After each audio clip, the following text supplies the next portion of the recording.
नमस्कार, जनमत की पुकार में आपका स्वागत है। उन्नाव पीड़िता को सुप्रीम कोर्ट से बड़ी जीत। सेंगर का नाम लेकर अलका लांबा ने बीजेपी को घेरा। उन्नाव रेप पीड़िता को सुप्रीम कोर्ट से बड़ी राहत मिली है। सुप्रीम कोर्ट ने कहा कि सेंगर को रिहा न किया जाए। इसके साथ ही सुप्रीम कोर्ट ने उन्नाव रेप केस के आरोपी कुलदीप सेंगर को नोटिस जारी किया है।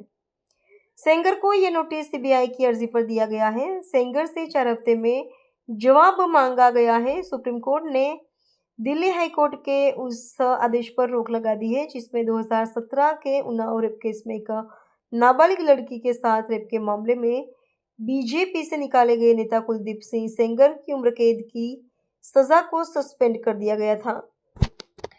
इस पर विपक्ष की प्रतिक्रिया भी सामने आ रही है। सुप्रीम कोर्ट के फैसले के बाद कांग्रेस ने बीजेपी पर हमला बोला है। कांग्रेस नेता अलका लांबा ने प्रेस कॉन्फ्रेंस को सुप्रीम कोर्ट के फैसले को महिलाओं का सम्मान बताया और बीजेपी पर गंभीर आरोप लगाया।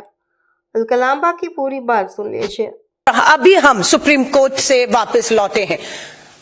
ये बहुत बड़ी बात है कि आज सुप्रीम कोर्ट के फैसले ने हाई कोर्ट के फैसले पर रोक लगा दी और ये साफ कर दिया कि भाजपा का पूर्व विधायक कुलदीप सिंह सेंगर जो नाबालिग बेटी के बलात्कार का हत्या के उनके परिवार के लोगों की हत्या का दोषी था, उसे अब बाहर नहीं आने दिया जाएगा, वो जेल में रहेगा। ये बिल्कुल पीड़िता के परिवार की और उसके साथ खड़े हुए हर एक आवाज की ये जीत है और ये जोरदार तमाचा उन लोगों के मुंह पर है जिन्होंने हाई कोर्ट में इस लड़ाई को कमजोरी से लड़ा।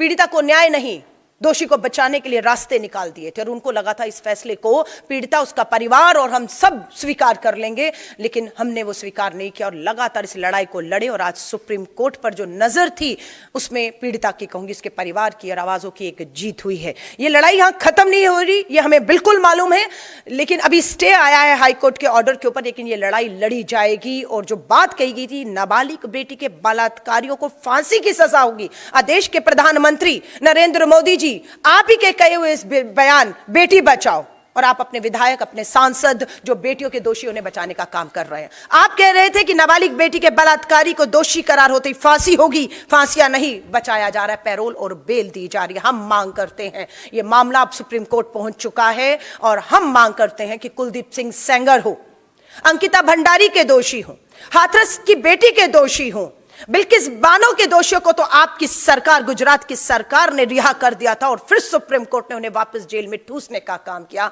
बेनकाब हुई है आप और आपकी सरकार, प्रधानमंत्री जी। ये हमारी जीत है, पीड़िता की जीत है, हर आवाज की जीत है और उस लड़ाई को हम पूरी तरह से लड़ेंगे। अभी अंकिता भंडारी के माँ बाप से भी हम संपर्क में हैं, उनकी भी नजर हाईकोर्ट के इस फैसले पर थी।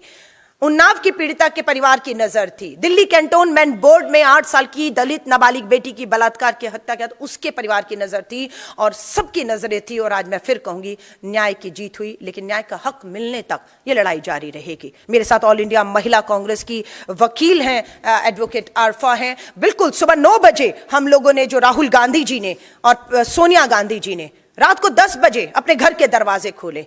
जब पीड़िता हाईकोर्ट का फैसला आया तो पीड़िता अपनी मां के साथ दिल्ली आती है और इंडिया गेट पर बैठती है और भाजपा के लोग उसका हंस हंस के मजाक उड़ाते हैं, अरे उन्नाव का मामला है, दिल्ली क्यों आकर बैठ गई, और हंसते हैं। ये नहीं मालूम था हाईकोर्ट दिल्ली है, फैसला दिल्ली से आया है, उस सरकार के तहत आया है जो बेटी बचाओ का नारा देती है, उस सीबीआई की कमजोर लड़ाई की वजह से आया है, जो केंद्र के अधीन है, जो पीड़िता को न्याय नहीं, अपराधी को बचाने का काम कर रही थी। राहुल गांधी जी, सोनिया गांधी जी ने पीड़िता से मिला, परिवार से मिला, उन्हें हर तरीके का हमने विश्वास दिलाया, उसकी हिम्मत को बढ़ाया कि हम इस लड़ाई में हर तरीके से, कानूनी तौर पर हो, आर्थिक तौर पर हो, उसे सुरक्षा, नौकरी, घर, अगर ये सरकार फेल होती है, केंद्र की भाजपा सरकार फेल होती है, तो भारतीय राष्ट्रीय कांग्रेस पूरी तरह से उस पीड़िता और उस जैसी अनेकों पीड़िता और उनके परिवार के साथ न्याय का हक मिलने तक खड़ी रहेंगी। तो हम लोगों ने आज इस लड़ाई को, हमारी महिला वकील पूरी तरह से पीड़िता के साथ खड़ी रही, हमने कानूनी तौर पर इस लड़ाई को लड़ा।